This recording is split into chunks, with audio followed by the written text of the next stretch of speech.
ሰላም ጤና ይስጥልን ተመልካቾቻችን እንደምን ዋላችሁ እንደምን አመሻችሁ ከአንከር ሚዲያ ዝግጅት ክፍል ያክብሮ ሰላምታችን እናቀርባለን። በአማራ ክልል እየተካሄደ ያለው የህልውና ተጋድሎ በበርካታ ድሎች ታጅቦ ቀጥሏል። ጎንደር፣ መተማ፣ ቋራ፣ ገንዳዋ የአብይ አህመድ ሰራዊት የተነጠቀውን ይዞታ ለማስመለስ ተደጋጋሚ ጥቃት የፈጸመ ሲሆን ከፍተኛ ኪሳራ እንደደረሰበት ነው ያገኘነው መረጃ የሚያመለክተው።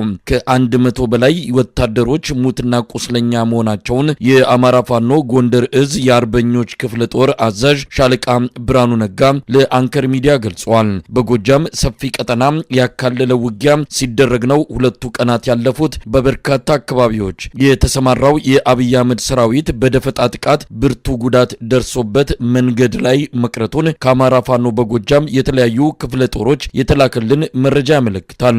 በወሎ ቀጠና በራያ ቆቦ ተኩለሽ ዙሪያ የአብይ አህመድ ሰራዊት ስንቅና ትጥቅ እንዳይደርሰው ሆኖ መቆረጡ እየተነገረ ነው። ከቆቦ የተነሳውና ስንቅ ለማድረስ በጉዞ ላይ የነበረው የአብይ አህመድ ሰራዊት የአማራ ፋኖ በወሎ ሐውጃኖ ክፍለ ጦር በወሰደው ድንገተኛ የደፈጣ ጥቃት ሰራዊቱን ከነስንቁ መንገድ ላይ እንዲቀር ማድረጉን በደረሰን መረጃ ላይ ተመልክቷል። የሸዋ ምድርም ከሰሞኑ በበርካታ ድሎች የታጀቡ አውደ ውጊያዎችን አስተናግዷል። ሸዋ ሮቢት ላይ ትላንት የነበረው ተጋድሎ የተለያዩ ተልእኮዎችን በማሳካት በድል መጠናቀቁን የአማራ ፋኖ ሸዋ ጠቅላይ ግዛት እዝ የህዝብ ግንኙነት ክፍል ለአንከር ሚዲያ ገልጿል። የህዝብ ግንኙነቱ ክፍል ኃላፊ ሻለቃ አበበ ሙላት ትላንት ለአንከር ሚዲያ በሰጠው አጭር ቃለ መጠይቅ የሸዋ ሮቢቱ ኦፕሬሽን 3 ተልእኮዎችን አንግቦ 3ቱንም በሚገባ አሳክቶ በድል ተጠናቋል ሲል አስታውቋል። በሌሎች የሸዋ ቀጠናዎች ስለተካሄዱት አውደ ውጊያዎችም ሻለቃ አበበ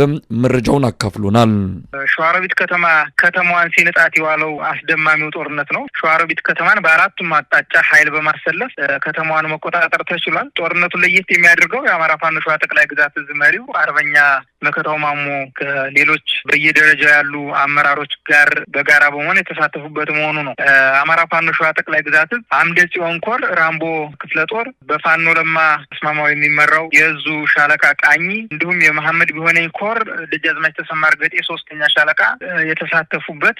ሌላው ደግሞ ተሬ አካባቢ የሚንቀሳቀሰው በቆት ወረዳ ተሬ ቀበሌ የሚንቀሳቀሰው የአባት አርበኞች አርበኛ ታደሉ ወርቁ ብርጌድ እንዲሁም አጠቃላይ ጀግናው የራሳ ማህበረሰብ አባላት አባት አርበኞች ከፍተኛ ተጋድሎ አድርገዋል። ውጊያው የተካሄደው ከሌሊቱ 10 ሰዓት ተኩል ጀምሮ ሸዋሮቢት ከተማ ውስጥ በመግባት ሸህምቦራይ ተራራ ላይ የመሸገውን የአድማ ብተና ኃይል ሙሉ በሙሉ ተደምስሷል። እንግዲህ ከድምሰሳው የተረፈው ትርፍራፊ የአድማ ብተና አባልም 10 እና ከዛ በላይ አድማ ብተና ተማርኳል። በርካታ ተተኳሽ ተማርኳል። ከ10,000 በላይ የብሬንና የክላሽ ጥይት ተማርኳል። የነፍስ ወከፍ መሳሪያዎችም ተማርኳል። የሎጂስቲክ ቁሳቁስ ተማርከዋል። እንግዲህ ከተማዋንም ሙሉ በሙሉ ለረጅም ሰዓት ተቆጣጥረን ቆየን። ቢሆንም በርቀት ሆኖ በከባድ መሳሪያ የንጹሃን ቤቶችን ማፈራረስና ማውደም ሲጀምር ለከተማው ማህበረሰብ ደህንነት ስንል ከተማውን ለቀን ዙሪያውን ከበን ይዘናል። ምናልባት ሻለቃ አበበ ሸዋሮቢት ጋር በተያያዘ እንግዲህ ከተማውን አሁን ለቃችሁ ዙሪያውን ከባችሁ እንዳለ ነው የገለጻችሁትና ዓላማው ምን ነበረ? ከተማዋን የመቆጣጠር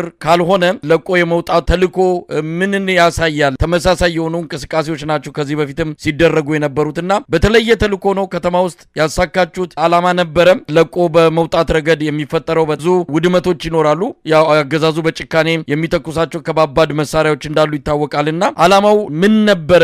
ሸዋሮቢት የመግባቱ ዓላማው ጠላት በርካታ የሸዋሮቢት ወጣቶችን በርካታ አካባቢው ላይ ያሉ የፌዴራሉ መንግስት መንገድ በመሆኑም እዛ አካባቢ ላይ የሚንቀሳቀሱ በርካታ ወጣቶች ታፍነዋል። እነሱን ወጣቶች ማስለቀቅ ነው አንደኛው። ሌላውና ዋነኛው የተተኳሽ ዴፖ መምታትና ተተኳሽ እና ሌሎች ግብአቶችን ይዞ መውጣት ነው። ሌላውና ሶስተኛው የአማራ አድማ ብተና ባንዳ በጣም የተንሰራፋባት ቦታ ከመሆኗም አንፃር ባንዳውን ለማጽዳት ትልቅ ትኩረት ነበረ። ባንዳውንም አጽድተናል። በርካታ የአድማ ብተና ሰራዊት እንዲሁም ሚኒሻ ተደምስሷል። አብዛኛው ተደምስሷል። ውስኖቹም አመልጠው ወደ ኦሮሚያ ልዩ ዞኑ የሸሹበት ሁኔታ ያለ። አብዛኛው ቁስለኛም ሸዋሮቢት ሆስፒታል አግኝተናቸዋል። እንደነሱ ጨካኞች አይደለንም። ቁስለኛና የማረክነውን አንነካም። እነሱ እንኳን አይደለም የተማረከ ንጹሃንንም ጭምር እንኳን አይደለም ታጋይ ሆኖ ንጹሃንንም ጭምር በአስተቃቂና በዘግናኝ ሁኔታ የሚገሉበት ወቅት ላይ ነው ያሉትና ከዚህ አንጻር በርካታ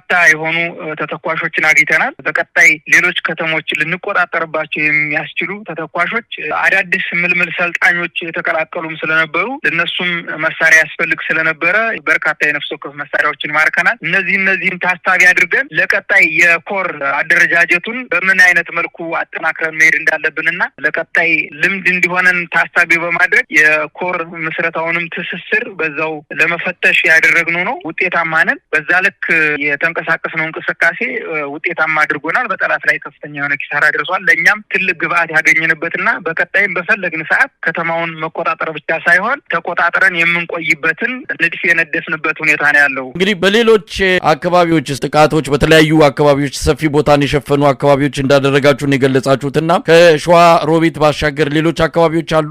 ሌሎች ቦታዎችም አሉ።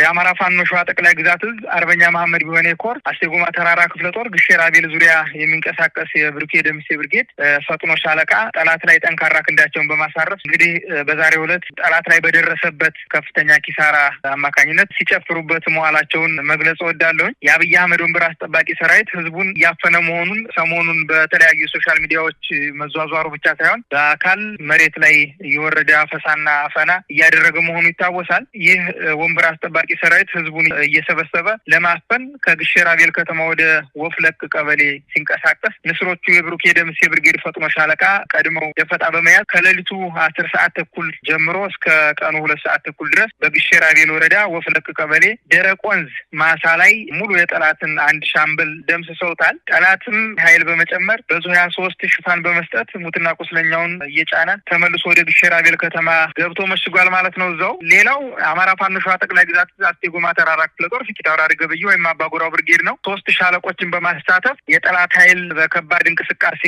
ያደረገ ቢሆንም በእነዚህ በ3 ሻለቆች አያሌው መክት ሻለቃ፣ አበበ ዳምጦ ሻለቃ እንዲሁም ሸጌ ሻለቃ የተሳተፉበት ውጊያ ተደርጓል። በዚህ ውጊያ ላይ ጫንጮ ቀበሌ ላይ አያሌው መክት ሻለቃ ለመክበብ መጣውን የጠላት ኃይል በመመከት ማጥቃት በማድረግ ሙትና ቁስለኛ እንደሆነ ተደርጓል። በኤፍራታና ግድም ወረዳ ጣዬ ዙሪያ ላይ ከባድ ውጊያ ዛሬ 2ኛ ቀኑን ያስቆጠረ ውጊያ ተካሂዷል። ይህንን ቃል ምልልስ እያደረግን ውጊያ ላይ ያለንበት ሁኔታ ነው ያለ። በጣም በአስገራሚ ሁኔታ ውጊያው ተካሂዷል ማለት ነው። አማራ ፋኖ ሸዋ ጠቅላይ ግዛት አምደ ጽዮን ኮር 7 ክፍለ ጦር ከትናንት ጀምሮ አጣዬ ዙሪያ ለመንቀሳቀስ ያሰበውን የጠላት ኃይል የሽንፈት ጽዋ ሲያከናንቡት ውለዋል። እንግዲህ ትናንት ከቀኑ 6 ሰዓት ጀምሮ እስከ ምሽቱ 2 ሰዓት ድረስ ነው ውጊያው የተካሄደው። ይሄንን ውጊያ ከመደረጉ በፊት የድሮን ጥቃት አድርጓል። የድሮን ጥቃት በ23 ማለት ነው 03/2017 ዓመተ ምህረት ካራለጎማ ቀበሌ ላይ የድሮን ጥቃት አድርጓል።